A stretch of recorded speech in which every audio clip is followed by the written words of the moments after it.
రేపే అరుదైన సూర్యగ్రహణం. ఎవరికి లాభం ఎవరికి నష్టం? మహాలయ అమావాస్య సందర్భంగా రేపు అరుదైన సూర్యగ్రహణం ఏర్పడుతుంది. ఈ సూర్యగ్రహణం దాదాపు 6000 సంవత్సరాల తర్వాత వస్తున్న సూర్యగ్రహణం కావడం విశేషం. ఈ సూర్యగ్రహణంలో చంద్రుడు సూర్యుడికి అడ్డుగా వచ్చినప్పుడు ఒక రింగ్ తరహాలో సూర్యుడు కనిపిస్తాడు. అందుకే దీనికి రింగ్ ఆఫ్ ఫైర్ అంటారు.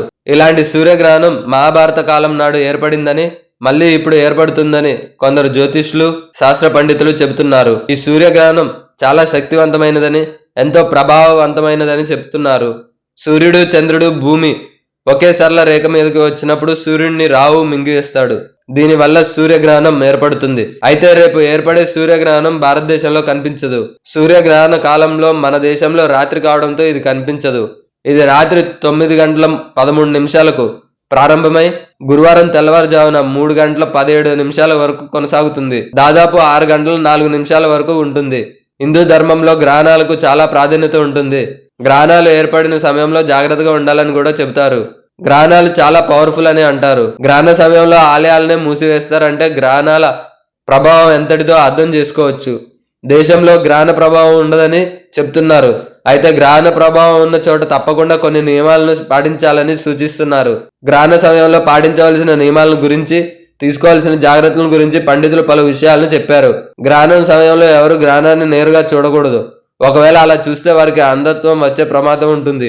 పూర్తిగా కంటి చూపును కోల్పోయే ప్రమాదం ఉంటుందని హెచ్చరిస్తున్నారు.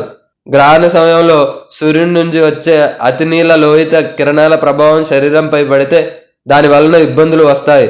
కాబట్టి గ్రహణ సమయంలో అందరూ ఇళ్లలోనే ఉండాలని సూచిస్తున్నారు. గ్రహణం సమయంలో ఎవరు భోజనం చేయకూడదని అంటారు. గర్భిణీ స్త్రీలు గ్రహణ సమయంలో జాగ్రత్తగా ఉండాలి. గ్రహణ సమయంలో ఇళ్లలో ఎలాంటి పనులు చేయకూడదు. అందరూ ఇంట్లోనే ఉండాలి. గర్భిణీ స్త్రీలు గ్రహణ సమయంలో కూరగాయలను కొయ్యడం, బరువైన పనులు చేయడం, భోజనం చేయడం చేస్తే బిడ్డపై ప్రభావం పడుతుందని చాలా మంది విశ్వసిస్తారు. అందుకే గర్భిణీలు గ్రహణ సమయంలో కదలకుండా పడుకోవాలి. గర్భిణీలు గ్రహణానికి 6 గంటల ముందే ఆహారం తీసుకోవాలి అంటుంటారు. అయితే మన దేశంలో గ్రహణం ఉండదు కనుక అంత ప్రభావం ఉండకపోవచ్చు అంటున్నారు. అయితే ఈ గ్రహణం కొన్ని రాశుల వారికి మోదం, కొన్ని రాశుల వారికి కాస్త ఖేదం కలిగిస్తుందని మరికొందరు పేర్కొంటున్నారు. సబ్స్క్రైబ్ చేయండి. Please do subscribe to. Please like, share and subscribe to top Telugu TV. Top Telugu TV. Top Telugu TV.